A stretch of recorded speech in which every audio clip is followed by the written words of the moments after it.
We spend our lives tightening our grip on a world that never stays still.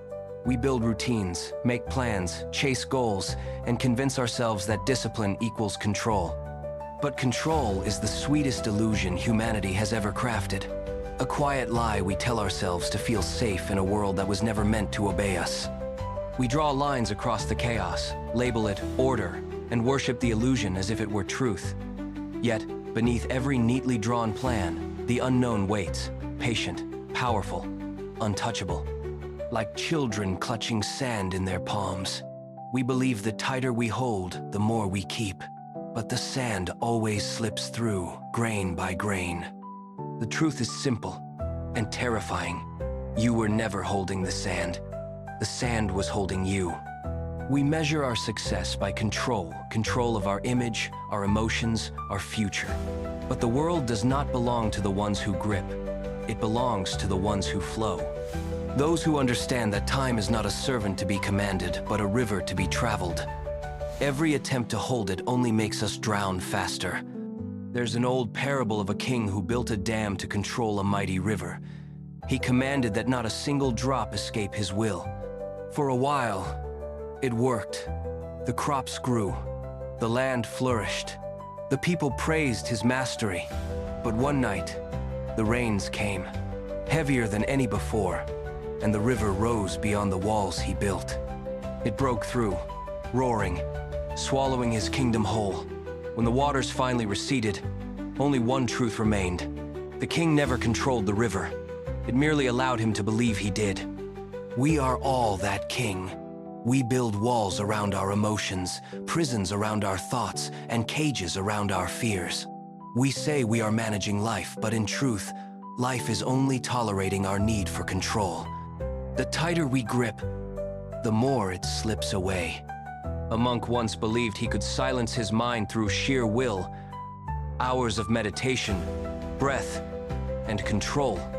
But the more he tried to quiet the noise, the louder it became, until one day he stopped resisting. He sat in silence and let the thoughts come and go like passing clouds. In that surrender, he found peace. Control was never calmness. It was the storm itself. We often confuse control with mastery, but they are not the same. Mastery is not about forcing things to obey you. It's about aligning with what already is. It's knowing when to move, when to yield, when to let the river carry you. We are puppets dancing on invisible strings. Strings woven from fear, desire, and expectation. We mistake our movements for choice and call the trembling of the hand freedom. But freedom is not the absence of strings, it's the awareness of them. It's the courage to see what moves you and to stop pretending you are the one pulling the threads. There's wisdom in surrender, not weakness. Because surrender is not giving up, it's seeing clearly that you were never in charge to begin with. A storm does not ask permission to arrive. It comes, it breaks, it nourishes, and it leaves. You cannot command the thunder. You cannot control when people leave, when time changes, or when fate shifts beneath your feet. But you can choose how you stand in the rain. That is the only real control you've ever had, not over life, but over how you move within it. There's another story about a fisherman who tried to capture the reflection of the moon in his net. Night after night, he cast it into the lake, believing he could hold its light. But every morning, he pulled it back empty, until one dawn, he saw the truth. The moon was never in the water. It lived within him in the stillness he refused to see. The illusion of control blinded him to what was already his.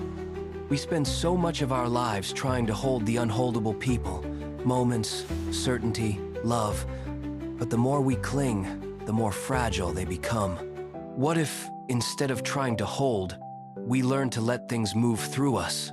What if peace isn't found in having control, but in being free from the need for it? When you let go, you begin to see. The river flows whether you stand in its way or not. The wind moves through the trees without asking for permission.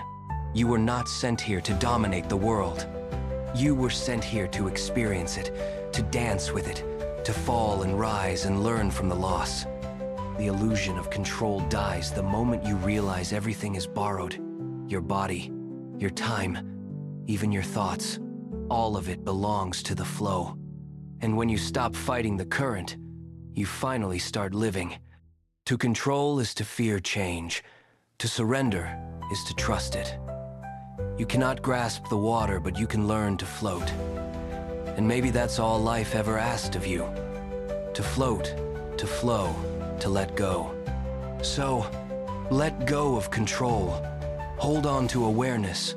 That is where peace hides quietly, in the space between what you can and cannot change. And when the illusion fades, and you no longer struggle to see through it, that is when you truly begin to see.